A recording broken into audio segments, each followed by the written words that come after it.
کس طریقے سے اس کو آگے لے کے چلنا ہے، اور یہ جتنی بھی ایجادات ہو رہی ہیں، مارس مشن سے لے کے ایک چائے کا جتنی نئی چیزیں ملتی ہیں، اس کے پیچھے جو میتھمیٹکس ہوتی ہے اس کا ایکومن کریٹ کرنے کے لیے سورس ہے قرآن ہے۔ قرآن کی جو میتھمیٹکس ہے، پروفیسر فاضلی کی کتاب ہے، ڈاؤن لوڈ کریں، ریئل میتھمیٹکس، قرآن پاک کی میتھمیٹکس کو انہوں نے کہا ابھی تو انسان جہاں تک پہنچ سکتا ہے دماغ میرا، از اے پرولیفک پروفیسر آف میتھمیٹکس، انہوں نے قرآن پاک کی میتھمیٹکس کے اوپر کتاب لکھی۔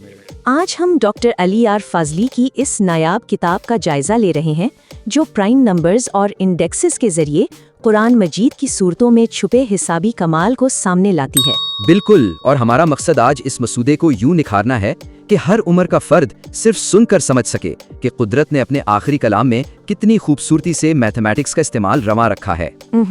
سب سے پہلی بات جو ہمیں دیکھنی ہے وہ یہ ہے کہ پیچیدہ حسابی تصورات کو الہامی حقائق کے طور پر پیش کرنے کا عمل نہایت جامع ہے، لیکن روزمرہ کی عام فہم مثالوں کی عدم موجودگی کے باعث یہ سمجھنا قدرے مشکل ہو سکتا ہے۔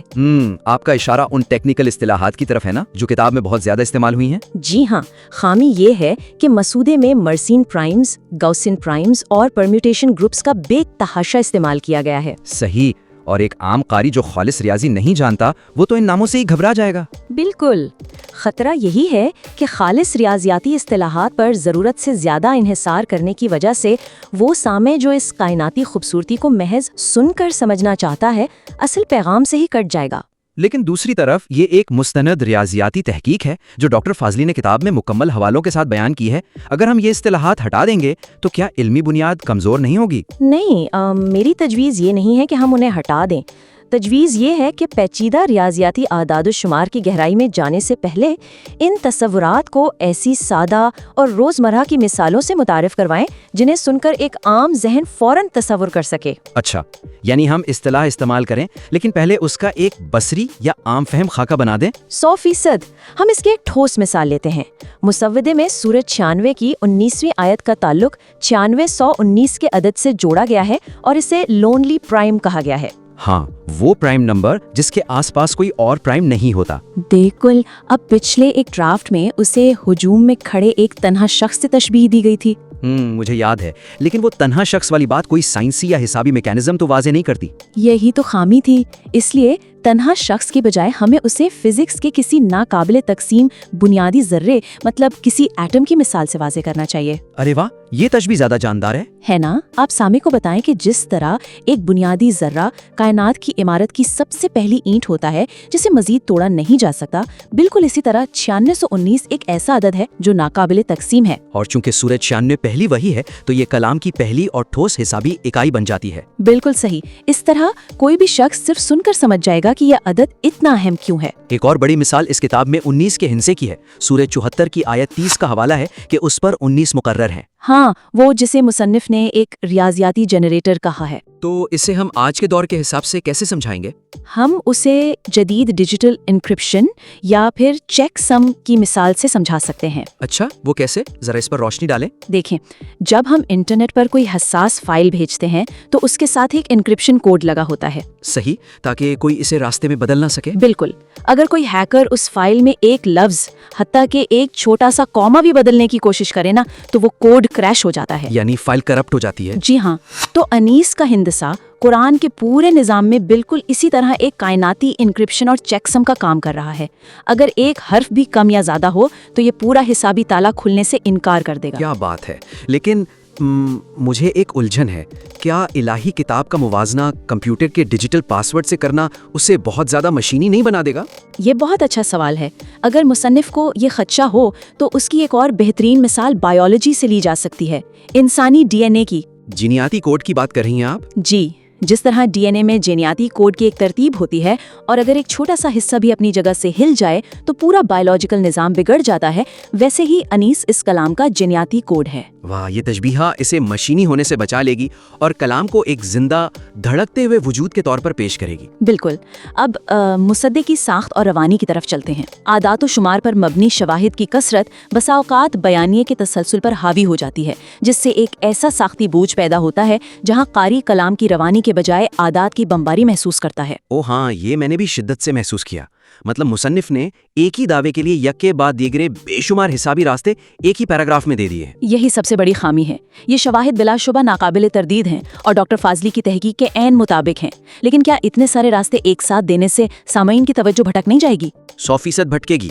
مثلاً وہ حصہ جہاں سورہ 9 کی 127 آیات کو ثابت کیا گیا ہے۔ جی، وہ ایک بہت زبردست تاریخی اور شماریاتی بحث ہے۔ لیکن اس ایک چیز کو ثابت کرنے کے لیے وہاں 1362 کے کمپوزٹ انڈیکس کے ساتھ پرمیوٹیشنز اور بیس 8 کی مساواتیں بھی ایک ساتھ ڈال دی گئی ہیں۔ اور یہی الجھن پیدا کرتا ہے۔ اگر ہم کسی کو زبانی یہ بات بتا رہے ہوں تو وہ تو تیسرے ہندسے کے بعد ہی کھو جائے گا۔ تو آپ کے خیال میں اس کا کیا حل ہونا چاہیے؟ تجویز یہ ہے کہ ہر اہم نقطے کے لیے سب سے مضبوط اور براہ راست اثر رکھنے والی ایک یا دو بنیادی حسابی دلیلوں کو مرکزی بیانیے میں نمایاں کریں اور بقیہ ثانوی شواہد کو حاشیوں یا کتاب کے آخر میں ذیلی حصوں کا حصہ بنا دیں۔ یعنی سب کچھ ایک ساتھ نہ پیروسیں۔ تو اس سورہ 9 والی مثال کو ہم کیسے فلٹر کریں گے؟ ہم اس میں صرف انڈیکس کمپوزٹ والی دلیل کو چنیں گے اور سامی کو مرحلہ وار بتائیں گے۔ جیسے سب سے پہلے ہم بتائیں گے کہ سورہ 1 کی پہلی آیت سے لے کر سورہ 9 کی 127ویں آیت تک کل 1362 آیات بنتی ہیں۔ ٹھیک ہے، 1362، یہاں تک بات بالکل سیدھی ہے۔ اب ہم کمپوزٹ نمبرز کا تصور بتائیں گے۔ پرائم نمبرز تو وہ ہیں جو تقسیم نہیں ہوتے، لیکن کمپوزٹ وہ ہیں جو تقسیم ہو جاتے ہیں، جیسے 4، 6، 8، 9۔ صحیح، یعنی عام اعداد۔ جی، اب ہم کہیں گے کہ فرض کریں ہم پرائم نمبرز نکال کر صرف کمپوزٹ نمبرز کی ایک فہرست بنا رہے ہیں۔ اوکے، تو 4 پہلا ہے، 6 دوسرا ہے، وغیرہ۔ بالکل، اور جب ہم اس فہرست میں گنتے گنتے 1362 پر پہنچتے ہیں تو ہمیں پتہ چلتا ہے کہ یہ اس فہرست میں 1143ویں نمبر پر آتا ہے۔ اچھا، تو 1362 کا انڈیکس 1143 ہو گیا، لیکن اس میں حیرانی کی کیا بات ہے؟ حیرانی یہ ہے کہ جب آپ 1143 کو اس کے حسابی اجزاء میں تقسیم کرتے ہیں تو یہ صرف 9 اور 127 کا حاصل ضرب ہے۔ ارے واہ، 9 ضرب 127، سورہ 9 اور اس کی 127 آیات۔ بالکل، یہ ایک مکمل اور بند حسابی دائرہ ہے جو سن کر ہی دماغ میں جھماکہ کرتا ہے۔ یہ واقعی دنگ کر دینے والا ثبوت ہے، اور اس طرح قدم بقدم بتانے سے ہر عمر کا بندہ اسے سمجھ لے گا۔ لیکن اگر اس شاندار دلیل کے فوراً بعد ہم پرمیوٹیشنز یعنی اعداد کی ترتیب بدلنے کی بحث یا بیس 8 کی بحث شروع کر دیں تو سارا اثر ضائع ہو جائے گا۔ ہاں، کیونکہ عام زندگی میں ہم بیس 10 استعمال کرتے ہیں۔ بیس 8 جہاں 8 کو 10 مانا جاتا ہے، وہ ایک عام قاری کے لیے بہت مشکل تصور ہے۔ اسی لیے ان پیچیدہ مساوات کو آپ محض ایک جملے میں سمیٹ دیں، جیسے مزید تصدیق بیس 8 اور پرمیوٹیشن پیٹرن سے بھی ہوتی ہے جن کی تفصیل آخر میں دی گئی ہے۔ اس طرح روانی برقرار رہے گی اور سامع اگلی صورتوں کی طرح بغیر ذہنی تھکاوٹ کے بڑھ سکے گا۔ جی، اور مجھے ایک اور جگہ یاد آ رہی ہے جہاں یہ فلٹر لگانا بہت ضروری ہے۔ کون سی جگہ؟ سورہ 13 اور سورہ 27 کا ربط۔ وہاں بتایا گیا ہے کہ سورہ 13 میں استعمال ہونے والے حروف مقطعات 1482 ہیں، پھر اس کا انڈیکس نکالا گیا، پھر اس سے 8124 نکلا، جسے سورہ 81 کی 24ویں آیت بنایا گیا۔ اوہ ہاں، اور پھر وہ سفر کرتے کرتے سورہ 58 کی 22ویں آیت تک جاتا ہے جہاں لفظ اللہ 2499 بار آتا ہے۔ بالکل، آپ خود بتائیں، کیا محض سن کر اس اتنی لمبی زنجیر کو یاد رکھا جا سکتا ہے؟ بالکل نہیں، میں تو سنتے سنتے ہی الجھ گیا۔ یہ حسابی زنجیر اتنی لمبی ہے کہ اس کا بوجھ پیغام کو دبا رہا ہے۔ اسی لیے اگر اس طویل زنجیر کو برقرار رکھنا ضروری ہے تو اسے پیراگراف کی بجائے ایک بصری خاکے یا انفوگرافک کی صورت میں پیش کیا جانا چاہیے۔ ایک تصویر واقعی 1000 الفاظ سے بہتر کام کرے گی یہاں۔ جی ہاں، اور زبانی گفتگو میں صرف سیدھی دلیل نمایاں کریں جو بآسانی ہضم ہو سکے۔ صحیح۔ اچھا، اب مسودے کے اس پہلو کی طرف آتے ہیں جو شاید سب سے زیادہ اثر انگیز ہو سکتا ہے، لیکن فی الحال وہ کافی کمزور محسوس ہوتا ہے۔ آپ کا مطلب لہجہ اور اسلوب؟ بالکل، اگرچہ مسودے میں مقداری حقائق ایک انتہائی مضبوط عقلی بنیاد فراہم کرتے ہیں، لیکن اس الٹیمیٹ میتھمیٹکس کی روحانی اور جذباتی گہرائی اکثر کلینکل اور تکراری جملوں کے بوجھ تلے دب جاتی ہے۔ ہاں، مسودے میں خامی یہ ہے کہ بار بار حیران کن حسابی حقیقت جیسے الفاظ استعمال کیے گئے ہیں، لیکن یہ واضح نہیں کیا گیا کہ یہ مطابقت قاری کے اندر روحانی بیداری کیسے پیدا کرتی ہے۔ میرا مطلب ہے کہ یہ کتاب کوئی حساب کا معمہ تو ہے نہیں، تو کیا ہم محض اعداد بتانے تک محدود رہنے کے بجائے ان اعداد کو عدل، رحم اور کائنات کے توازن جیسے پیغامات سے جوڑ سکتے ہیں؟ 100%، اور یہی ہماری تیسری بڑی تجویز ہے، ریاضیاتی درستگی کا براہ راست تعلق ان آیات کے الہامی اور جمالیاتی پیغام کے ساتھ قائم کریں تاکہ قاری محض حیران نہ ہو، اس کا دل بھی گواہی دے۔ اس کی کوئی عملی مثال دیں گے آپ کتاب میں سے؟ ہاں، وہ باب دیکھیں جس کا عنوان ہے خدا کا قانون۔ اس میں پروفیسر فاضلی نے بتایا ہے کہ پورے قرآن میں لفظ الرحمن 57 مرتبہ آیا ہے اور الرحیم 114 مرتبہ آیا ہے۔ اچھا، 114 جو کہ 57 کا دگنا ہے۔ بالکل، اور یہ دونوں پرائم نمبرز اور مخصوص انڈیکسز کی ترتیب میں ہیں۔ اب ہم اس کو روحانی گہرائی کیسے دیں گے؟ شاید ہم اسے کسی صورت کے موضوع سے جوڑ سکیں۔ جی، ہم اسے سورہ 55 یعنی سورہ الرحمن سے جوڑیں گے۔ آپ سامع کو بتائیں کہ جس طرح قدرت نے رحم کے الفاظ کو گن کر انتہائی توازن میں رکھا ہے، ویسے ہی سورہ الرحمن میں ترازو اور کائناتی توازن کا ذکر ہے۔ سبحان اللہ، وہ جہاں عدل قائم کرنے اور توازن نہ بگاڑنے کی تاکید کی گئی ہے۔ بالکل، آپ قاری کو بتائیں کہ قدرت جس توازن کی بات اس صورت میں کر رہی ہے، اس کا عملی ثبوت اس نے اپنے الفاظ کی گنتی میں دے دیا ہے۔ یعنی یہ صرف ایک گنتی نہیں ہے، یہ اس کائناتی میزان کا عکس ہے۔ جی ہاں، اس طرح جب ہم یہ بتاتے ہیں تو قاری پر اس کا اثر کسی کیلکولیٹر جیسا نہیں ہوتا، وہ اس توازن کو اپنی روح میں محسوس کرتا ہے۔ یہ زاویہ واقعی رونگٹے کھڑے کر دینے والا ہے، اور ہم نے کوئی حقائق بھی نہیں بدلے، کتاب کے اندر سے ہی حوالے استعمال کیے ہیں۔ بالکل، اسی تناظر میں مسودے میں لفظ اللہ کے 2698 مرتبہ آنے پر کافی بحث ہے۔ ہاں، اسے محض ایک عدد کے طور پر پیش کیا گیا ہے۔ ہم اسے کیسے مزید معنی خیز بنا سکتے ہیں؟ اس عدد کو ہم ایک مرکزی کشش ثقل یا کائنات کے سٹرکچرل پلر کی طرح پیش کر سکتے ہیں۔ وہ ستون جس پر پوری کائنات کھڑی ہے۔ جی، آپ سامع کو تصور کروائیں کہ 2698 وہ بنیاد ہے جس نے 114 صورتوں اور 6300 سے زائد آیات کے پورے نظام کو جوڑ رکھا ہے۔ اگر اس میں سے ایک لفظ اللہ کم ہو جائے تو اس سے منسلک تمام پرائم نمبرز 19 کا نظام سب تاش کے پتوں کی طرح بکھر جائے گا۔ کیا بات ہے! یہ تو واقعی توحید کا ایک زبردست ریاضیاتی ثبوت بن جاتا ہے کہ ہر شے ایک ہی مرکز سے جڑی ہے۔ اور توحید سے مجھے یاد آیا، مسودے میں سورہ 40 کی آیت 12 کا ایک بڑا خوبصورت حوالہ ہے جس میں اللہ وحدہ یعنی اللہ اکیلا کے الفاظ ہیں۔ بالکل، مصنف نے ثابت کیا ہے کہ یہ قرآن کی 4143ویں آیت ہے اور پھر اسے 20:8 میں تبدیل کیا گیا ہے تو وہ 2147 بنتی ہے۔ اور 2147 پورے قرآن میں حوامی والی صورتوں کے حروف کی مجموعی تعداد ہے۔ جی ہاں، اب دیکھیں، ہم نے پہلے کہا تھا کہ 20:8 کو حاشیے میں ڈال دینا چاہیے۔ ہاں، کیونکہ وہ عام فہم نہیں ہے۔ لیکن یہاں صورتحال مختلف ہے۔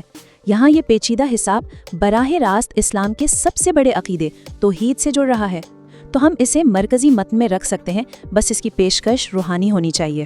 تو ہم اسے کس طرح پیش کریں گے کہ عام آدمی بھی مروب ہو جائے؟ ہم محض یہ نہیں کہیں گے کہ یہ ایک ختمی ریاضی ہے، ہم کہیں گے کہ توحید جو سب سے اٹل عقیدہ ہے، اسے قدرت نے کائنات کے سب سے گہرے ریاضیاتی تالوں میں محفوظ کیا ہے۔ یعنی اسے عددی طور پر ایسے لاک کیا گیا ہے کہ ایک حرف چھیڑنے سے پوری عمارت گر جائے۔